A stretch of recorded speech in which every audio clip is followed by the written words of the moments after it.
En este teórico nos vamos a referir a la terapia básica periodontal.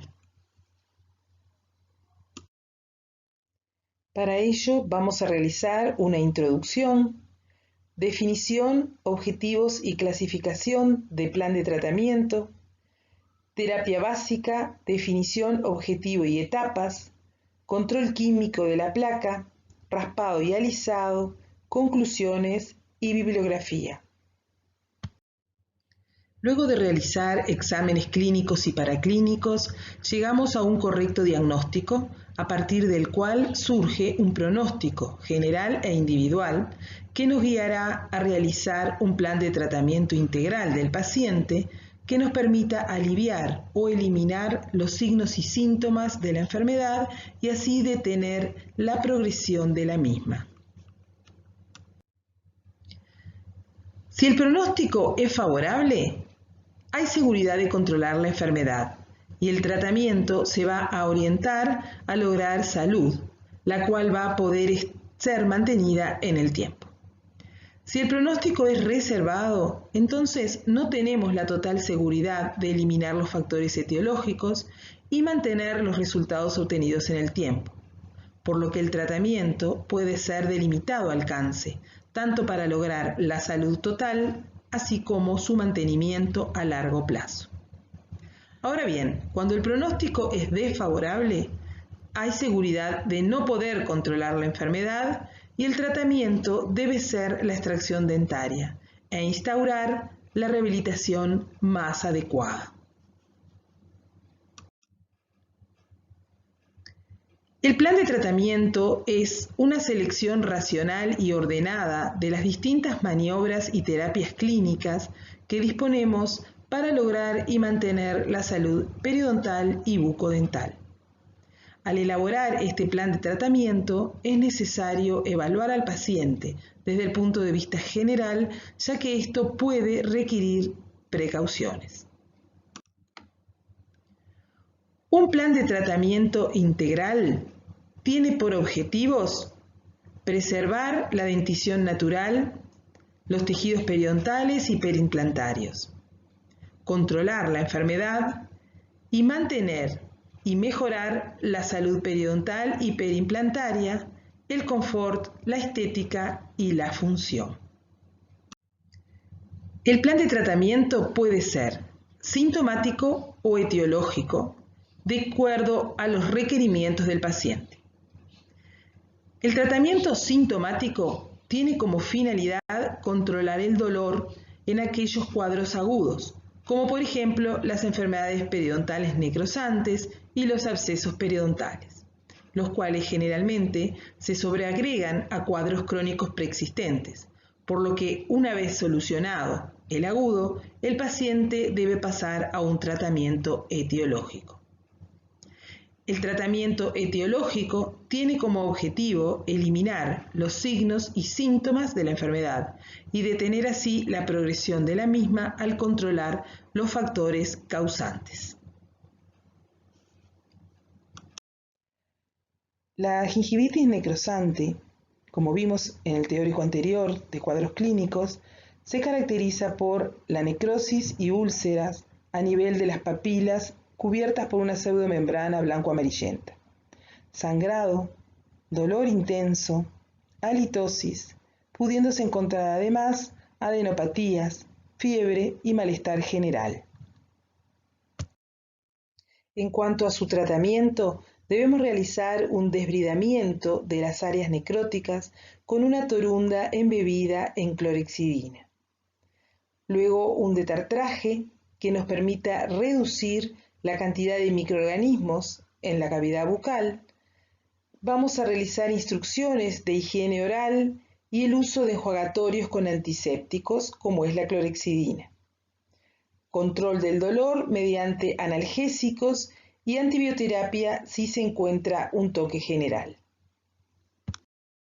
Un absceso periodontal es una acumulación localizada de pus dentro de la pared blanda de la bolsa periodontal, que puede darse en pacientes con periodontitis como una exacerbación de la enfermedad debido, por ejemplo, a bolsas tortuosas cierre del margen de la bolsa, etc., o en pacientes sin periodontitis y son llamados abscesos gingivales, que son debidos generalmente a impacto de cuerpos extraños, entre otras causas.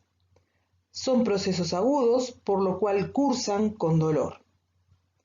Su tratamiento sintomático consiste en el drenaje, irrigación e indicación de analgésicos y antibióticos. El paciente debe pasar después a un tratamiento etiológico. Hoy nos vamos a referir al tratamiento etiológico, el cual, por razones didácticas, puede ser dividido en 4 etapas diferentes: terapia sistémica, terapia básica, terapia correctiva y terapia de mantenimiento.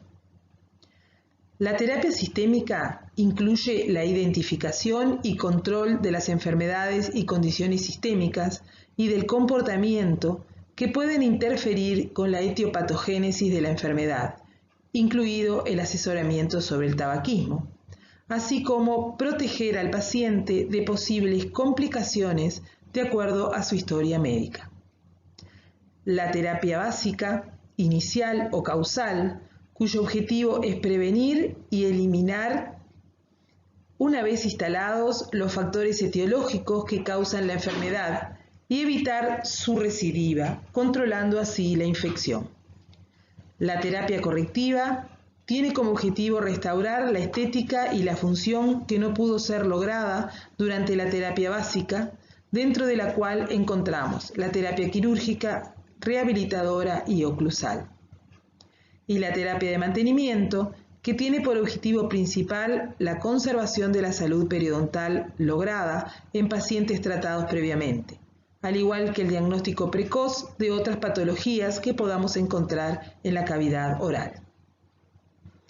Antes de pasar de la terapia básica a la correctiva y de la correctiva a la de mantenimiento, debemos realizar una reevaluación, como lo muestra el esquema, la cual nos va a guiar en el próximo paso a seguir.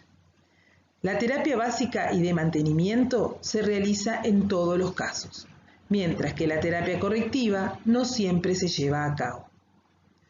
Una vez determinada la secuencia del tratamiento, seleccionada para cada paciente de acuerdo a sus necesidades, y antes de comenzar, el paciente debe ser informado acerca del diagnóstico, pronóstico y plan de tratamiento propuesto, así como de sus posibles alternativas, los factores de riesgo que pueden estar actuando y las complicaciones potenciales que se puedan presentar, además de la necesidad de una terapia de mantenimiento.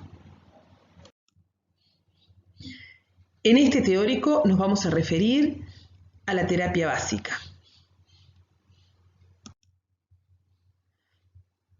cuyo objetivo, como dijimos, es prevenir y eliminar los factores etiológicos que causan la enfermedad y evitar así su recidiva, controlando la infección.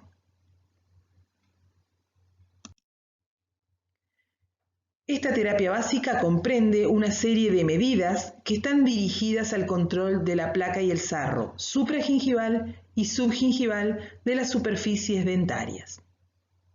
Ellas son extracciones indicadas, motivación e información, enseñanza de higiene, detartraje y profilaxis, eliminación de caries, eliminación de iatrógenos, endodoncia, ajuste oclusal primario, movimientos ortodóncicos menores, ferulizaciones temporarias, raspado y alisado y la reevaluación. El primer punto de nuestra terapia básica son las extracciones indicadas, las cuales se realizan en aquellas piezas con pronóstico desfavorable, ya sea por la falta de soporte óseo o por no ser aptas de recibir alternativas de tratamiento endodóntico o rehabilitador. Por lo tanto, cuando el diagnóstico y pronóstico lo indiquen, la pieza debe ser extraída lo antes posible, como vemos en este paciente con bolsas patológicas avanzadas, migración dentaria, movilidad de grado 3 y reabsorción ósea avanzada al ápice, teniendo en cuenta que mantener dientes incurables sin tratamiento periodontal tiene un efecto destructivo del periodonto de los dientes adyacentes. Una vez realizadas las extracciones indicadas, debemos informar al paciente detalladamente sobre su enfermedad, así como las causas que la provocan, logrando que el paciente sea un aliado en nuestro tratamiento, con la finalidad de motivarlo y lograr su colaboración, ya que sin la colaboración del paciente, fundamentalmente en el control de la placa, no existe tratamiento periodontal posible. Comenzaremos por mostrarle los signos de la enfermedad en su boca, tales como papilas sanas y enfermas, la presencia de sangrado, la diferencia entre la profundidad de sondaje normal y la presencia de bolsas. Una vez comprendida e identificada la enfermedad por parte del paciente, explicarle cómo actúan estos microorganismos para producirla y teñir la placa con solución reveladora para que ésta se haga evidente. Una vez motivado, pasamos a la enseñanza de higiene, tratando de lograr destreza en la técnica de cepillado, la cual consiste en la eliminación de la placa por la acción mecánica del barrido de las cerdas del cepillo sobre las superficies dentarias, disminuyendo así la masa microbiana, haciéndola menos compleja, dejando una flora compatible con salud.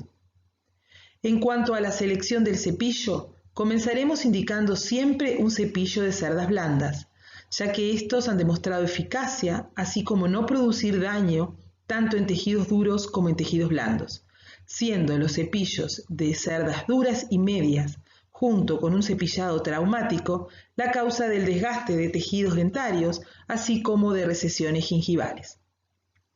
En cuanto al diseño del cepillo, no existe evidencia científica de que un diseño de cepillo sea mejor para eliminar la placa que otros.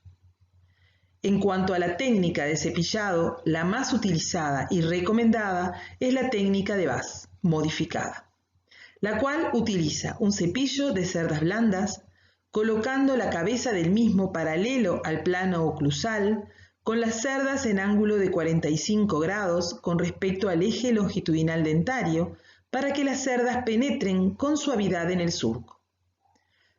Una vez posicionado el cepillo, se presiona levemente en sentido apical contra el margen gingival.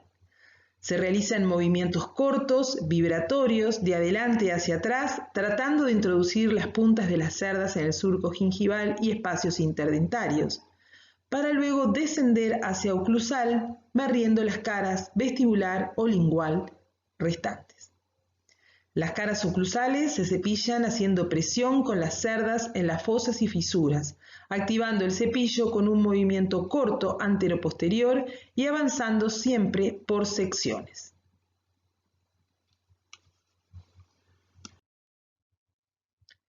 Solo el cepillo dental no elimina por completo la placa interdentaria. Para seleccionar los auxiliares de higiene se debe considerar el tamaño de los espacios interdentarios, la presencia de furcas, la alineación de los dientes y la presencia de aparatos de ortodoncia y prótesis fija. Entre los dispositivos adecuados para la higiene interdental encontramos el hilo dental, que se indica cuando las papilas llenan por completo los espacios interdentarios, y los cepillos interproximales en espacios interdentarios amplios. El hilo debe mantenerse firme, por ello se enrolla en los dedos medio de la mano y se maneja con los dedos índice y pulgar. Debe moverse para salvar el punto de contacto hasta vencer la resistencia del mismo. Se presiona contra la superficie mesial o distal y con movimientos ascendentes y descendentes se elimina la placa microbiana. En cuanto a los cepillos interproximales, estos son fabricados en tamaños diferentes y deben elegirse de forma que se ajusten lo más estrechamente posible al espacio interdentario.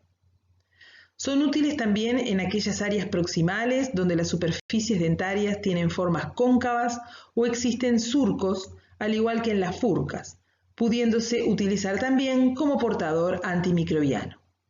Estos cepillos interproximales se insertan en sentido interproximal y se activan con movimientos cortos de vestibular a palatino y de palatino a vestibular. Encontramos además hilo dental con una zona rígida que permite insertarse debajo de los aparatos de ortodoncia, pónticos, etc., y un segundo tramo esponjoso para realizar la higiene. En contactos estrechos es útil el enhebrador para hilo, que son flexibles y tienen una asa larga que se empuja debajo del punto de contacto. Se enhebra el hilo, se retira el enhebrador y el hilo se aplica a la superficie interproximal. También se pueden utilizar portahilos en pacientes discapacitados o que no tengan destreza manual suficiente. Para terminar con la técnica de higiene, cualquiera sea, se debe cepillar la lengua para eliminar placa y residuos, comenzando por la parte más posterior y avanzando hacia adelante.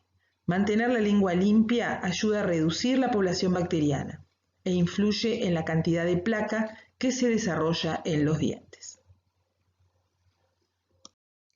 Además del control físico de la placa que vimos, contamos con el control químico, a través del uso de pastas dentales, antisépticos y antibióticos, teniendo en cuenta que si bien el cepillado es el método más exitoso para el control de la placa, este requiere de una destreza y una voluntad que muchas veces influye en los resultados logrados. En esos casos donde no podemos lograr el éxito con el tratamiento mecánico o esta técnica está contraindicada, por ejemplo en el postoperatorio inmediato, es que vamos a recurrir al control químico mediante el uso de los antimicrobianos.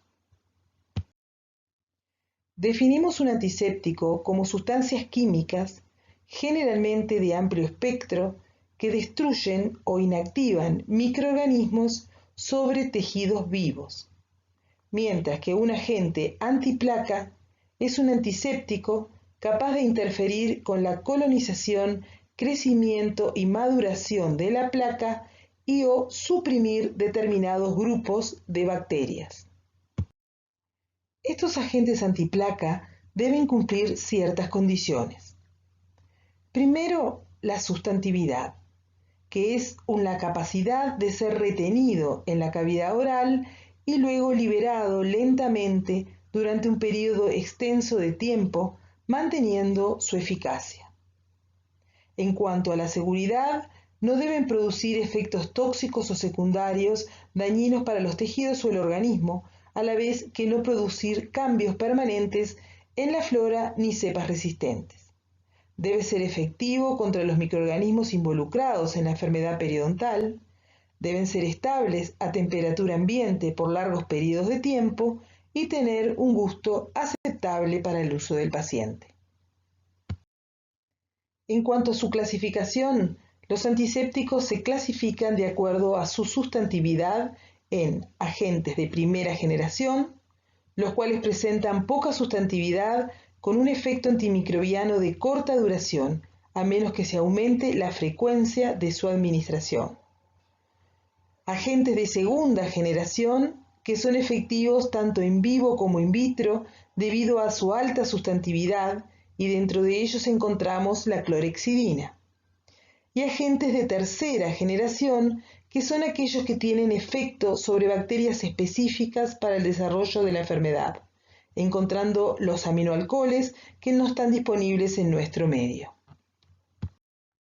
Entre ellos nos vamos a referir a la clorhexidina, por ser uno de los antisépticos quirúrgicos más importantes y el más usado a nivel bucal en la actualidad, considerado de primera elección en el control de la placa, debido a su alta sustantividad y a su eficacia antimicrobiana. La clorhexidina es absorbida por los tejidos bucales y luego liberada lentamente, manteniendo su eficacia antimicrobiana por 12 horas, por lo cual se indica 2 veces por día. Como efectos adversos, encontramos pigmentaciones a nivel de dientes, restauraciones y lengua, las cuales son removidas por la profilaxis profesional y también gusto amargo y sequedad de boca. La clorhexidina se indica a corto plazo, previo a cualquier procedimiento clínico o quirúrgico, durante la fase inicial del tratamiento, coadyuvando al control mecánico de la placa, en los posoperatorios inmediatos de cirugía periodontal y oral, donde está contraindicada la higiene mecánica, en casos de guna, estomatitis y candidiasis. A mediano y largo plazo, la clorhexidina está indicada durante un tratamiento de ortodoncia, fijaciones intermaxilares, en pacientes de alto riesgo de caries y enfermedad periodontal, durante el mantenimiento de implantes, en pacientes discapacitados y pacientes hospitalizados. El próximo punto a considerar dentro de la terapia básica es el de tartraje supragingival y profilaxis, cuyo objetivo es la eliminación del sarro supragingival, el cual presenta una superficie rugosa que retiene la placa microbiana en íntimo contacto con los tejidos gingivales, creando zonas donde es imposible removerla.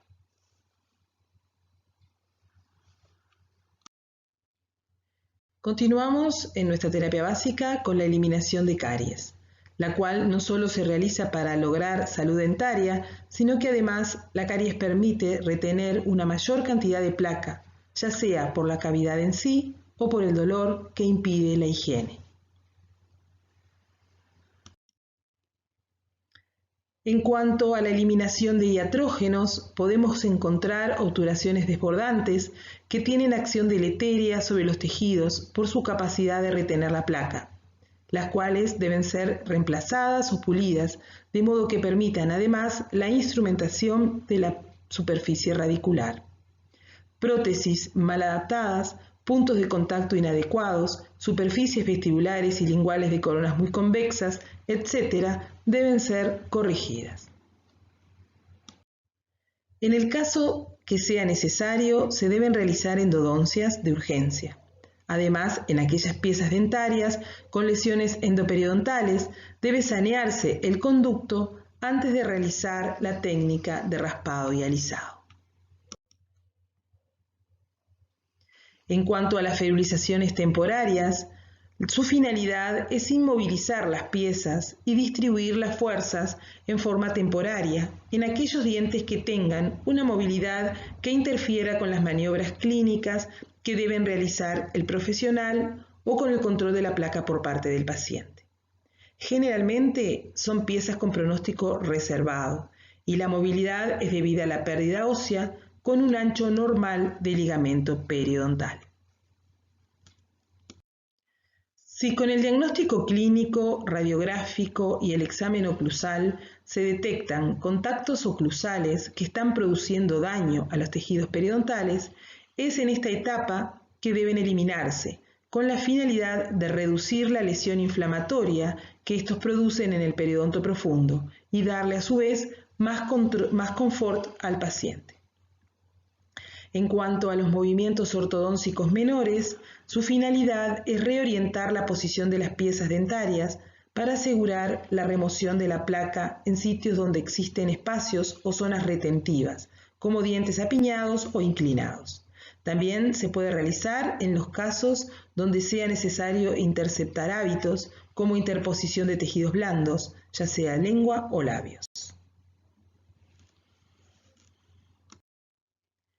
Una vez realizadas las etapas anteriores de la terapia básica, con las cuales hemos logrado disminuir la placa supragingival, pasamos al raspado y alisado, que es motivo del próximo video.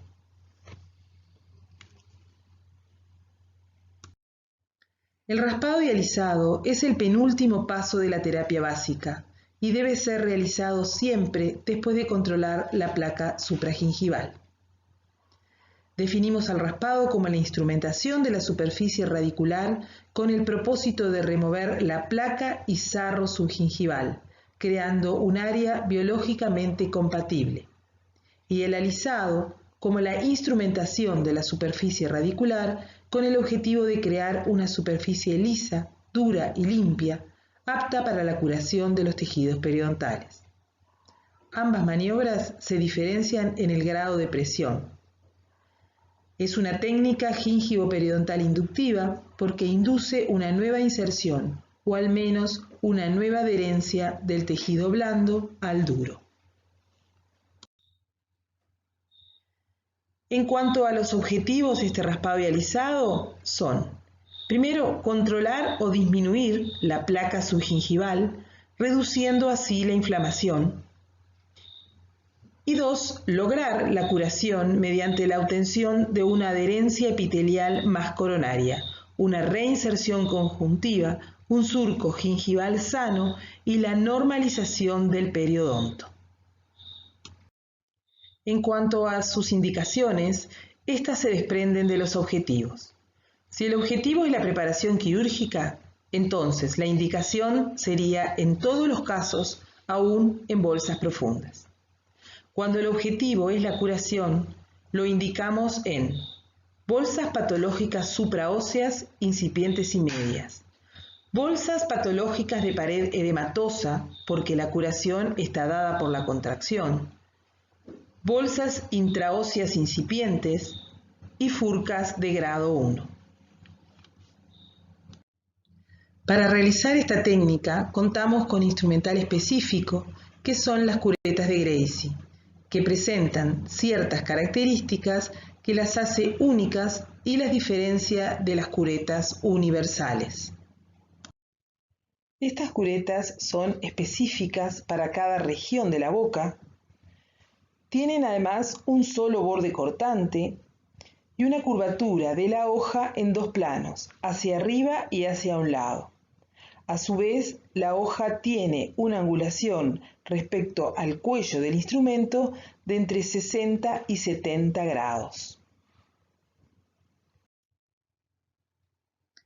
En cuanto a la técnica quirúrgica, vamos a realizar primero campo externo, campo interno y anestesia.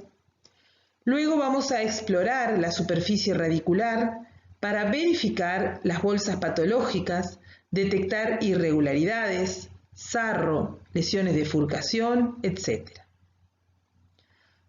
Luego introducimos la cureta con la cara de la hoja paralela a la superficie radicular, con un ángulo cercano a los 0 grados entre el frente de la cureta y la raíz, como indica la figura A.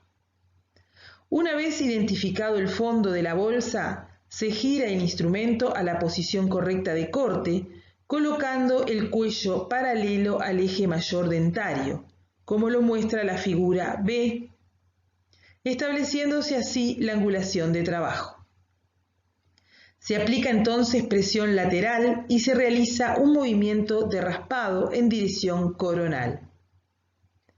Luego se realiza el alisado con menor presión para producir una superficie radicular lisa.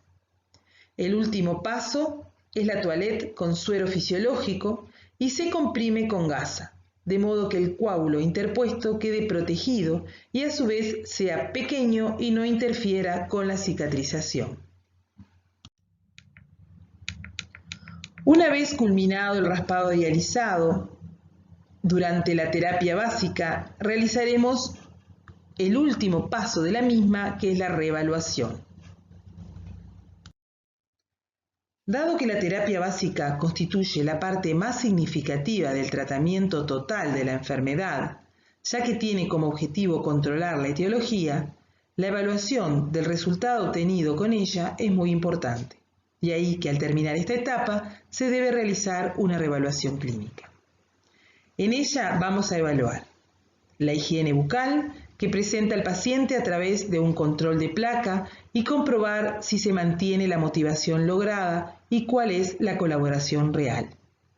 También vamos a evaluar el grado de resolución de la inflamación gingival, comparando el índice de inflamación inicial y el actual, así como cambios de color, consistencia y configuración de los tejidos gingivales. Vamos a evaluar también el grado de reducción de la profundidad de sondaje y en los niveles clínicos de inserción, así como movilidad dentaria mediante la realización de un nuevo periodontograma. De los resultados obtenidos de esta reevaluación se van a seleccionar las medidas terapéuticas a seguir dependiendo de las necesidades de cada caso. Manteniendo el esquema general del plan de tratamiento, después de la terapia básica y realizada la reevaluación, podemos encontrar que, si logramos la curación, el paciente pasa a la terapia periodontal de mantenimiento. Si el objetivo de la terapia básica fue reducir la inflamación y preparar los tejidos para la cirugía, el paciente pasa a la terapia correctiva quirúrgica, luego de la cual, mediante una nueva reevaluación, se determinará el pasaje a la terapia de mantenimiento. Si los resultados de la reevaluación indican que no se han alcanzado los objetivos de la terapia básica, el paciente debe permanecer en esta etapa. La terapia correctiva tiene como objetivo restaurar la función y la estética que no pudo ser lograda durante la terapia básica. Dentro de ella encontramos la terapia quirúrgica, la terapia rehabilitadora y el ajuste oclusal definitivo, culminando, como ya vimos, con la reevaluación. En cuanto a la terapia de mantenimiento, esta tiene como objetivos la conservación de la salud periodontal y bucodental lograda, al igual que el diagnóstico precoz de otras patologías. Como conclusiones, el plan de tratamiento integral tiene como objetivos prevenir, tratar la enfermedad y mantener los resultados obtenidos en el tiempo. Debe ser elaborado en forma personal para cada paciente, teniendo en cuenta que el éxito del mismo va a depender del cuadro clínico, de la respuesta del huésped, de la colaboración del paciente y de una correcta técnica de mantenimiento.